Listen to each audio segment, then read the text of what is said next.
아난이 합장하여 정례하고 부처님께 말씀드렸다. 제가 지금 부처님께서 차별 없는 대비로 성품이 청정하고 묘하고 항상하다는 진실한 법구를 들었지만 마음에는 아직도 6이 풀리면 하나마저 없어지는 도리와 풀리고 맺히는 차례를 통달하지 못하였습니다. 바라옵건대 큰 자비를 드리워 여기에 모인 대중들과 장래의 중생들을 거듭 가엾게 여기시고 법음을 베풀어 깊이 가라앉은 번뇌의 때를 씻어주시옵소서. 바로 그때 열애께서 사자좌에서 열반승을 정돈하시고 승가리를 여미신 다음 칠보로 된 책상을 잡아 손으로 끌어당겨서 책상에서 거파라천이 공양 올린 첩학원을 꺼내셨다. 대중들 앞에서 매듭 하나를 묶어서 아난에게 보이며 말씀하셨다. 이것을 무엇이라 하느냐? 아난과 대중들이 함께 부처님께 말씀드렸다. 그것은 매듭이라 하옵니다. 이에 부처님께서 첩학원을 묶어서 또 하나의 매듭을 만드시고는 다시 아난에게 물으셨다. 이것을 무엇이라 하느냐?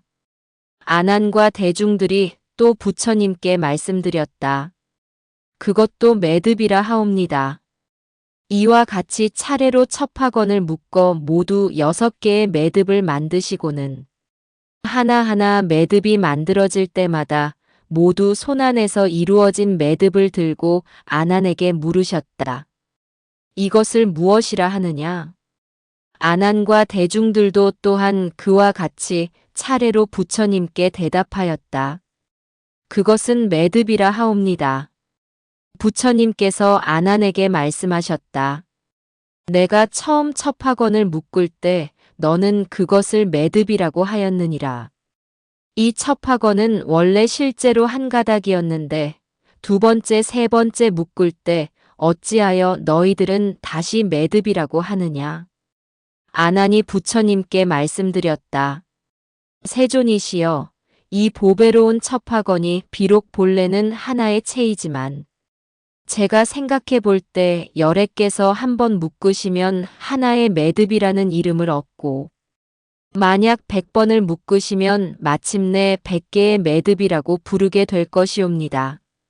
더군다나 이 첩학원은 다만 6개의 매듭만 있어서 마침내 7에는 이르지 못하였고 또한 5에도 머물지 않았는데 어찌하여 열애께서는 단지 처음 묶을 때만 매듭이라 허락하시고 두 번째, 세 번째는 매듭이라 이름하지 않으십니까?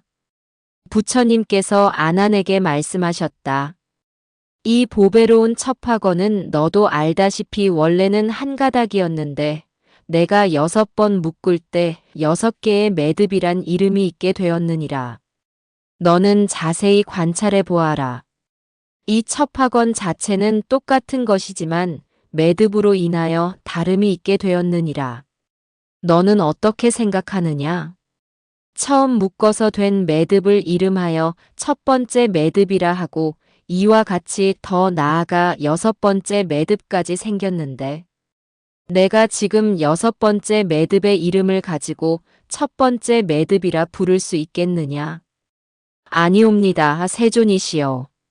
6개의 매듭이 만약 존재한다면 이것을 6번째 매듭이라 해야 하며 마침내 첫 번째 매듭이라 부를 수 없사옵니다.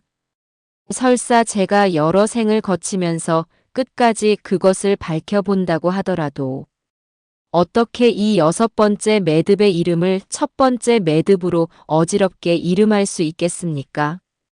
부처님께서 말씀하셨다. 그러하느니라. 6개의 매듭이 똑같지는 않지만 그 근본 원인을 돌아보면 하나의 화건으로 만들어진 것이니라. 매듭의 차례를 어지럽게 섞어서 이름을 붙이는 것은 마침내 이루어질 수 없느니라. 너의 육군도 또한 다시 이와 같아서 필경 같은 것 가운데 결국 다른 것이 생겼느니라. 부처님께서 아난에게 말씀하셨다. 내가 반드시 이것을 싫어하여 6 매듭을 이루지 아니하고 하나가 되기를 원한다면 다시 어떻게 해야 하겠느냐? 아난이 말하였다. 이 매듭이 만약 존재한다면 옳고 그름이 칼날처럼 일어나. 그 가운데 자연히 이 매듭은 저 매듭이 아니고 저 매듭은 이 매듭이 아니다가 생길 것이옵니다. 열애께서 금일 만약 매듭을 모두 풀어서 매듭이 만약 생기지 않으면 바로 이것이다, 저것이다 하는 일이 없게 돼요. 오히려 하나라 이름할 것도 없는데 여섯의 이름이 어떻게 성립하겠습니까? 부처님께서 말씀하셨다. 여섯의 매듭이 풀리면 하나마저 없어지는 이치도 또한 이와 같으니라.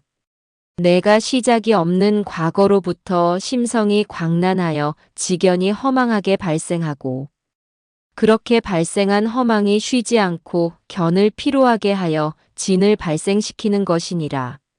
마치 눈동자가 피로해지면 바로 광화가 맑고 정명한 가운데 까닭 없이 어지럽게 일어나는 것처럼 일체 세간의 산하대지와 생사열반이 모두가 바로 광란과 피로로 전도된 허공꽃의 모습이니라. 아난이 말하였다. 이 피로가 저 매듭과 같다면 어떻게 풀어서 제거해야 하옵니까? 열애께서 손으로 매듭이 맺힌 화건을 가지고 왼쪽으로 당기시며 아난에게 물으셨다. 이와 같이 하면 풀리겠느냐? 아니옵니다, 세존이시여. 다시 손으로 오른쪽으로 당기면서 또 아난에게 물으셨다. 이와 같이 하면 풀리겠느냐? 아니옵니다, 세존이시여. 부처님께서 아난에게 말씀하셨다. 내가 지금 손으로 왼쪽과 오른쪽으로 각각 당겼으나 마침내 풀지 못하였느니라. 너는 방편을 세워보아라. 어떻게 해야 매듭이 풀리겠느냐? 아난이 부처님께 말씀드렸다. 세존이시여, 마땅히 매듭의 중심에서 풀면 바로 풀릴 것이옵니다. 부처님께서 아난에게 말씀하셨다. 그렇고 그러하느니라. 만약 매듭을 풀고자 한다면 마땅히 매듭의 중심에서 풀어야 하느니라. 아난아, 내가 불법이 인연을 따라 생긴다라고 설한 것은 세간의 화합된 거친 모습을 취한 것이 아니니라. 열애는 세간법과 출세간의 법을 모두 밝게 알아서 그 본래인이 인연을 따라 나오는 것임을 아느니라. 이와 같이 더 나아가 항하의 모래수와 같이 수많은 세계 밖의 한 방울의 빛까지도 또한 그 수를 모두 다 알며 눈앞에 나타나는 가지가지 현상 가운데 소나무는 곧고 가시나무는 굽었으며 따오기는 희고 까마귀는 검은 것에 대해서도 그 근본 이유를 모두 아느니라. 그러므로 아난아, 너는 마음대로 육군 가운데 하나를 선택하여라. 그 육군의 매듭이 만약 풀리면 육진의 모습도 저절로 소멸할 터이니 모든 허망한 것이 녹아 없어진다면 참된 것이 어찌 기다리지 않겠느냐. 아난아, 내가 지금 너에게 묻겠다. 이 거파라 수건에 6개의 매듭이 눈앞에 나타나 있는데 동시에 얽힌 것을 풀려고 하면 한꺼번에 풀 수 있겠느냐? 아니옵니다, 세존이시여. 이 매듭이 본래 차례로 묶여서 생겼으니 지금도 마땅히 차례대로 풀어야 할 것이옵니다. 6개의 매듭이 본체는 같으나 그 매듭이 동시에 맺힌 것이 아니니 그렇다면 매듭을 풀 때 어찌 한꺼번에 풀 수 있겠습니까? 부처님께서 말씀하셨다. 육군이 풀어져 없어지는 것도 또한 이와 같으니라. 이 육군을 처음 풀게 되면 먼저 인공을 얻고 공의 성품이 원만히 밝으면 법회타를 이루며 법회타를 이루고 나서 구공도 나지 않으면 이를 이름하여 보살이 산마지로부터 무생인을 얻었다라고 하느니라. 감사합니다.